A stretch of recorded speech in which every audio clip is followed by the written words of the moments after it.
Hello दोस्तों, good morning, नमस्कार। तो दोस्तों बात करने वाले हैं भोजपुरी के ट्रेंडिंग स्टार खेसारी लाल यादव के बारे में। जो आप लोगों को एक चीज़ बता दूं, खेसारी लाल यादव का एक फ़ैन का वीडियो बहुत तेज़ी से वायरल हो रहा है सोशल मीडिया पर। आप लोग देख सकते हैं वो लड़का खेसारी लाल यादव का पूजा करते हुए नज़र आ रहा है। सोशल मीडिया पे ये फ़ोटो काफ़ी तेज़ी से वायरल हो रहा है। आप लोग देख सकते हैं स्क्रीन पर कि एक लड़का है जो खेसारी लाल यादव का, जिसमें राम का रोल अदा किए थे, उस फोटो को वो सामने रख कर पूजा कर रहा है। आप लोग देख सकते हैं बहुत ही तेज़ी से ये वीडियो वायरल हो रहा है। खेसारी लाल यादव का एक फ़ैन है जो खेसारी लाल यादव को अगरबत्ती जला के उनको पूजा कर रहे हैं। आप लोग आसानी से देख सकते हैं मोबाइल स्क्रीन पर अपने।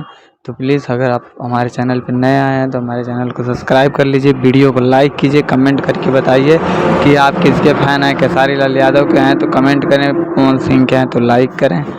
अगर आप भोजपुरी के ऐसे खबर अपडेट आप तक आसानी से पहुंचता रहे तो हमारे चैनल को भी सब्सक्राइब कर लें। जय भोजपुरी।